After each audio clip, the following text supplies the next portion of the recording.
भविष्यात कृतीत उतरवण्यासाठी खंबीर नेतृत्वाची साथ लागते।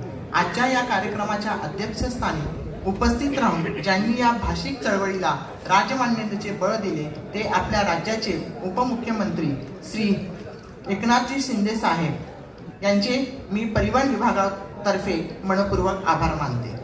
तसेच राज्याच्या वेगवेगळ्या प्रशासकीय कामकाजातून वेळात वेळ काढून आपण मराठी भाषेच्या प्रती प्रेमापोटी इथे उपस्थित राहिलात यासाठी आम्ही कृतज्ञ आहोत।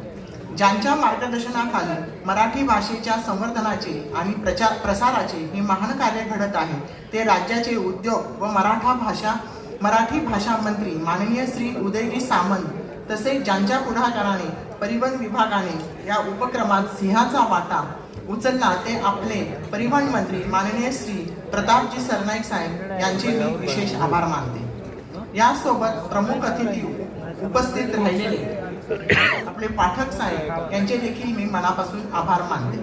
शासकीय पातळीवर हा उपक्रम यशस्वी होण्यासाठी अहोरात्र झटणारे परिवहन आयुक्त माननीय श्री राजेश नार्वेकर सर व मराठी भाषा विभागाचे श्यामकांत देवरे यांचे मी प्रशासनाच्या वतीने आभार मानते।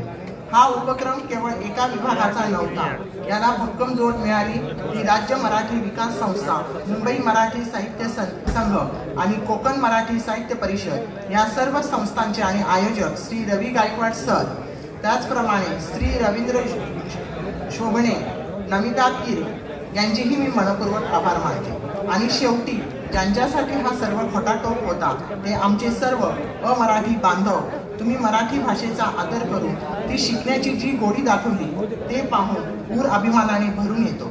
खऱ्या अर्थाने महाराष्ट्र माझा, मराठी माझी, संवाद भाषा हे आपले ब्रीदवाक्य तुम्ही सार्थ ठरवले आहे। तुमचे विशेष कौतुक आणि आभार। तसेच इलेक्ट्रॉनिक मीडिया पत्रकार बंधू भगिनींचे खूप खूप आभार। राम गणेश गडकरी रंगायतन प्रशासनाचे आणि इथे उपस्थित असलेल्या सर्व रसिक श्रोत्यांचे आभार मानून मी अध्यक्षांच्या वतीने हा कार्यक्रम संपला असे जाहीर करते।